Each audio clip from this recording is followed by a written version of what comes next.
Services, who will be speaking on striving to deliver a successful project. Mr. Mohammed was the first to arrive yesterday morning 10:30 and I was at the airport to receive him. So delaying you till now. Mr. Mohammed Abbas Sajid graduated in Mechanical Engineer from the NED University of Engineering and Technology, Karachi in 1983 and has studied Business Management at the Joseph M. Kurtz School of Business at the University of Pittsburgh, USA. He is the founder CEO of Mechanical Engineering Company by the name of Engineering Services, dealing with air conditioning services. Mr. Sajid is a senior member of the American Society of Heating, Refrigeration and Air Conditioning Engineers and has served the sub-region chair for South Asia. He is also the recipient of the Chapter Service Award and Regional Service Award from ASHRAE. He is a founder member of the ASHRAE Pakistan chapter and is the first General Secretary, also served as the ASHRAE Pakistan chapter's Vice President, President-elect and the President. Mr. Sajid is the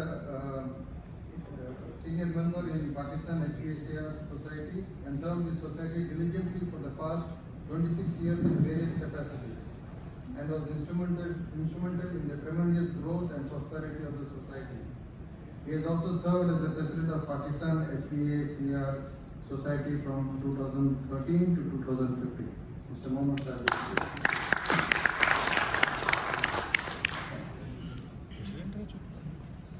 Good afternoon and Assalamu alaikum. Many thanks, Mr. Hassan Sultan, for inviting me to this conference. First time in Qatar, and really excited to be here with some wonderful presentations yesterday, especially with the one outdoor cooling was excellent, and we have to take it forward. My company's name is Engineering Services. We are basically a mechanical engineering company operating in Pakistan since 1984. I founded the company back in 1984. And we have done many projects in Pakistan. We are sort of specialized in the pharmaceutical industry, clean rooms, hospitals, hotels, shopping malls, and so on.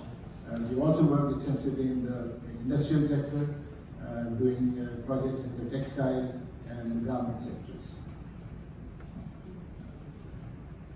That's the agenda for today.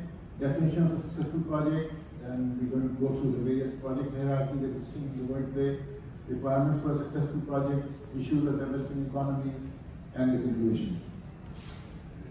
So, definition of a successful project. I'm sure all of us sitting here have had extensive experience in the project industry, and all of us have had varied experiences, and they have some special projects that they would like to stand out in their own names. We all have that experience. For me, this is the project that we need to talk about. Imagine yourself going back 5,000 years ago. The king or the pharaoh wants a pyramid built for himself. What does he do? Does he get a project manager? Does he have a construction manager? What does he do? 5,000 slaves. Not sure. What sort of resource management was thought of? What sorts of financial management was there? Everything. Imagine 100,000 laborers.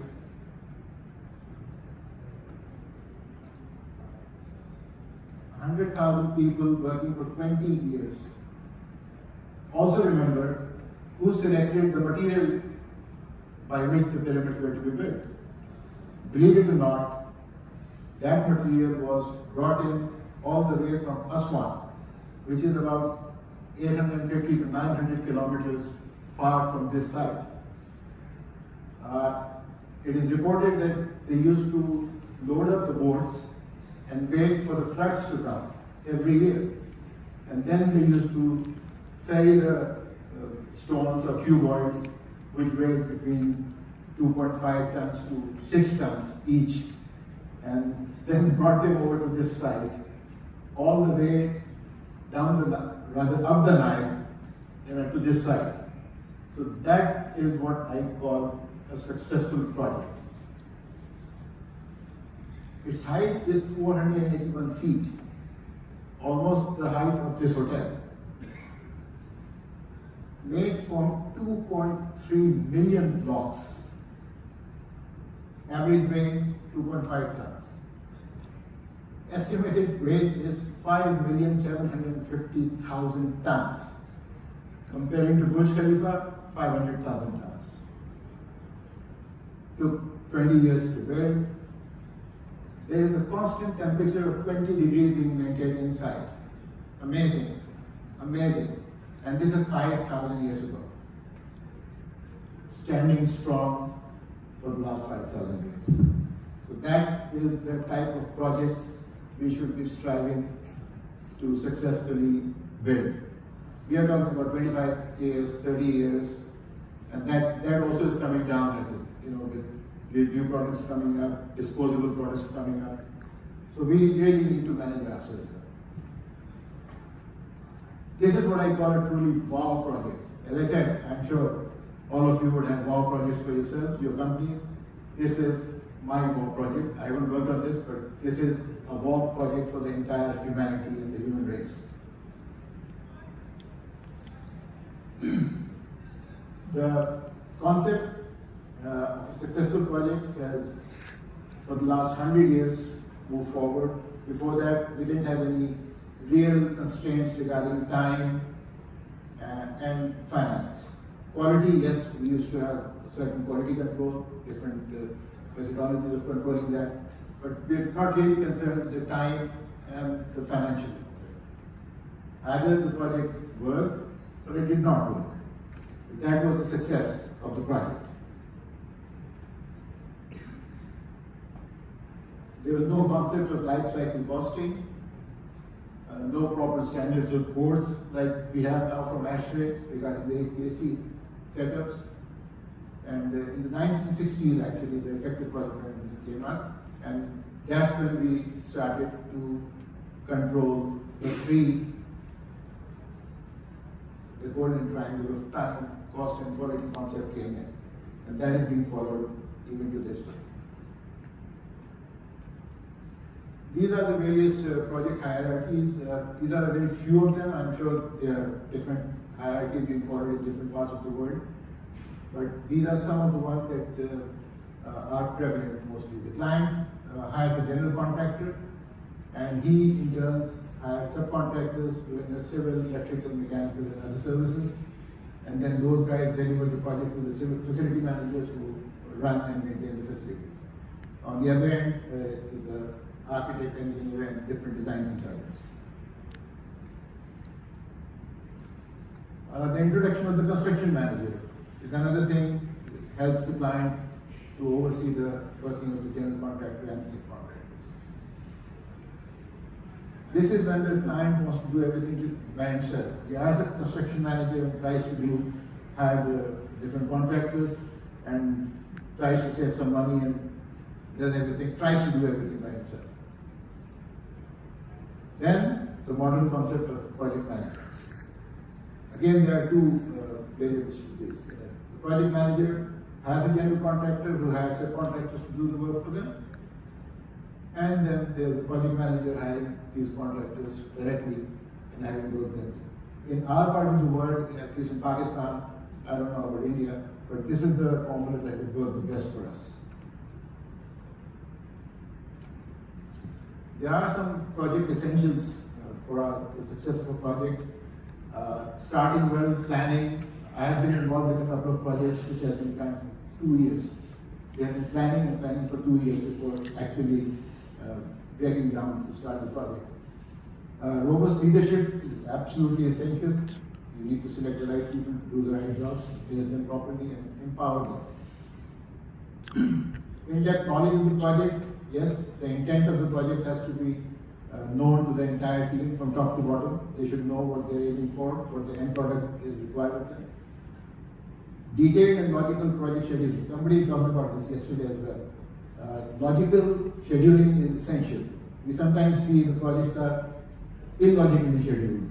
The client wants everything done yesterday. That does not work.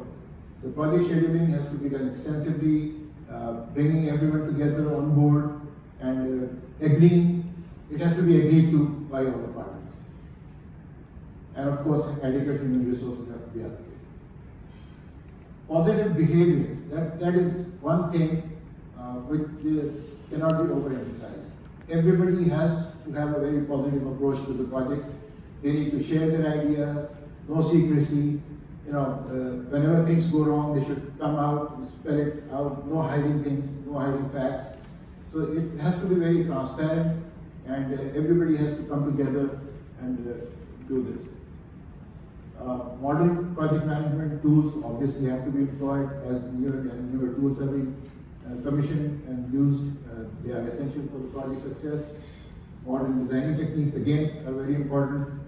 Having the design tools, appropriate codes like we have from ASHRAE, absolutely essential. Risk management. The entire team needs to be very flexible. Things will go wrong, but the team has to be flexible enough to rectify it within the allocated time, not to overrun time and cost. Again, detailed and logical budget and cost control has to be followed throughout the project. The design reviewed and frozen. We have seen a number of projects when we are halfway through the project, there are design changes coming in, and that adds to the issues of the project. So it is preferred that design freeze is achieved as early in the project as possible. Competent project professionals, of course, end users engaged in design and execution. I have personally seen projects where we have reached almost the end of the project and the end users come in and complain. We were working for a hospital actually, and they were doctors, and the cubicle size were given and approved by them and signed off. When the actual place was constructed and they came in, they said, these are too small. And you signed this off. No, we don't understand inches and feet.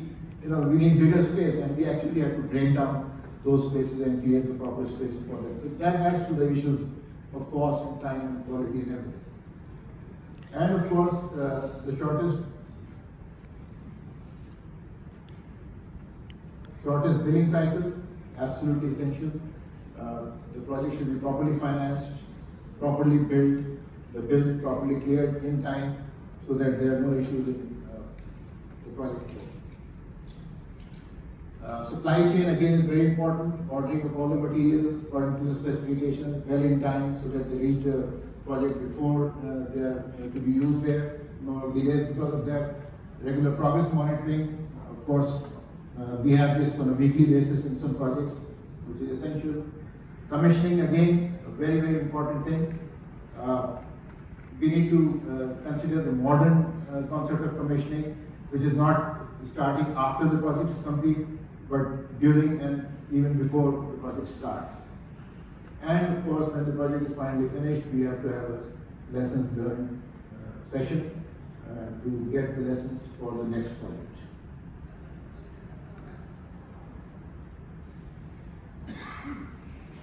Of course, the ASHRAE definition of commissioning is a quality-oriented process for achieving, verifying, and documenting that the performance of facilities, systems, and assemblies meet defined objectives and criteria. This is a statement. I consider it just a statement, but there's a lot to be done after that. The commissioning team should be involved from the very beginning of the project. As I said, they should be involved during the shop drawing, whether the shop drawings are being made according to the actual design intent. The resource allocation, again, as per the design intent, as per the requirement of the project. Timelines are being met or not. The material equipment procurement is according to the specifications, according to the requirements of the project or not.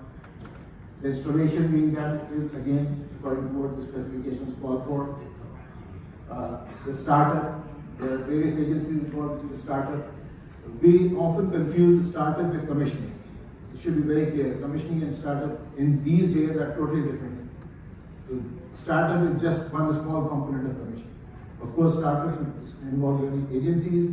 The suppliers would probably send in their own engineers. The chiller people would send in their own engineers. The HVAC guys would send in their own engineers, the pumps, the cooling towers, and so on. And again, then the handing over of the project, the documentation involved, all has to be taken care of. as part of the commissioning process. Now on to the developing economy issues. We in the developing economies face some peculiar issues. Our government policies are not consistent. They keep changing every 3-4 years. So that is not good for the projects. A lot of the investors shy away when they see inconsistent policies.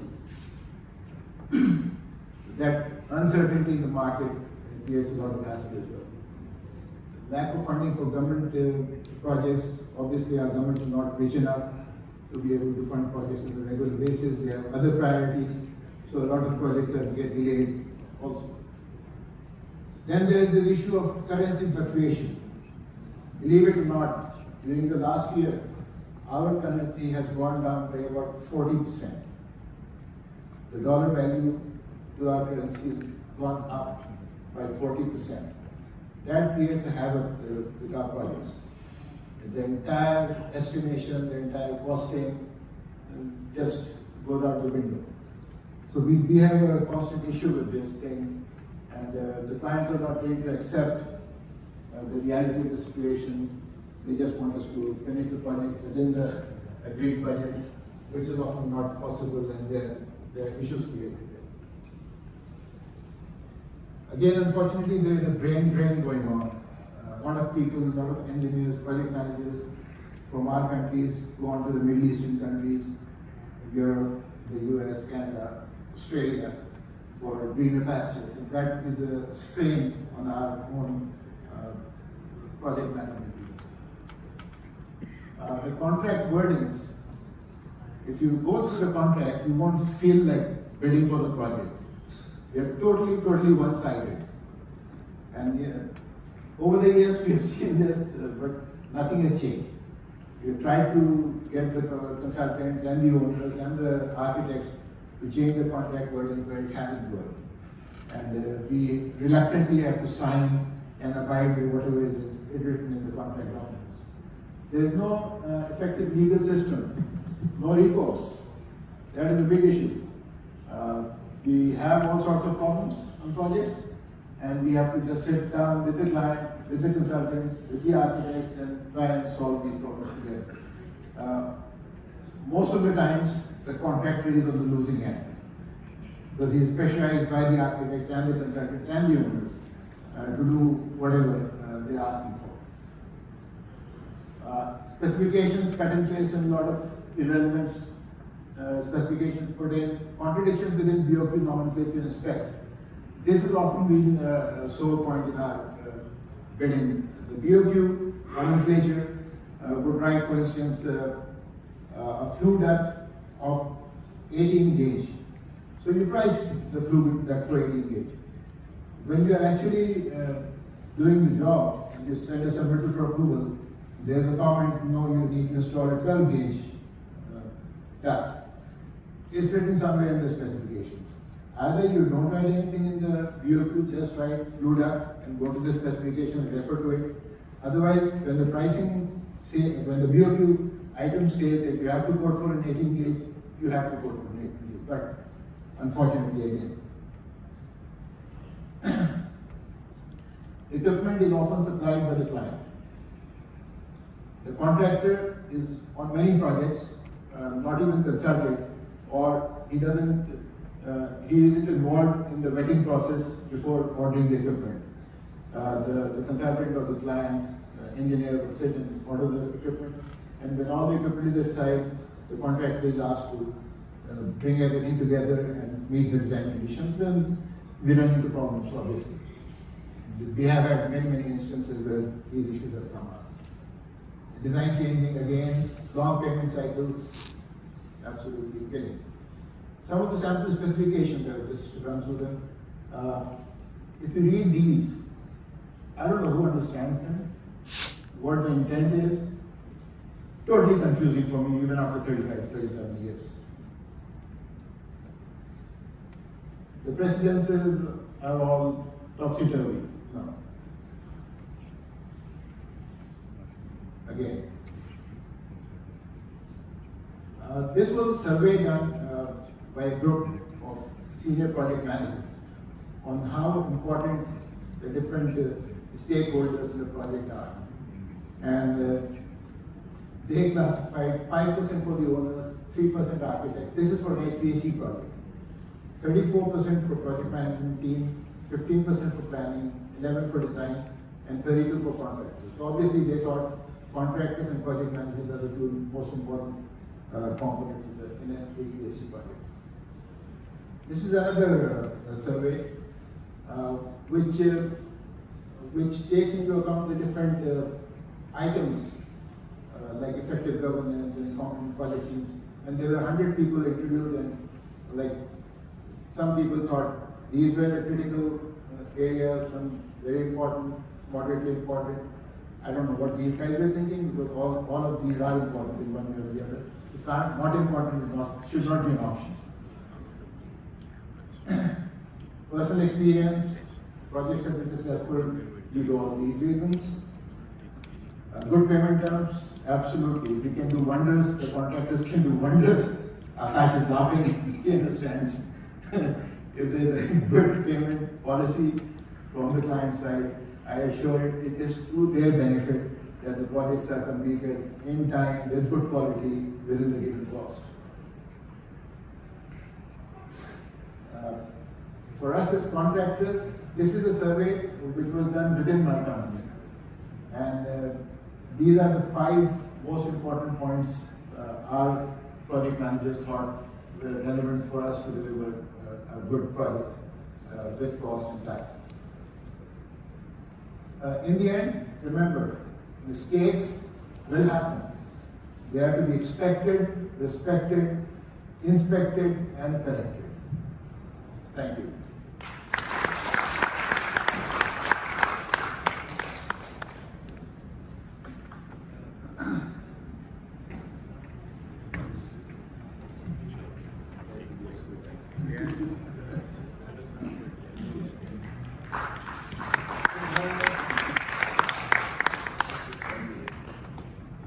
Yeah. Two more small presentations. I think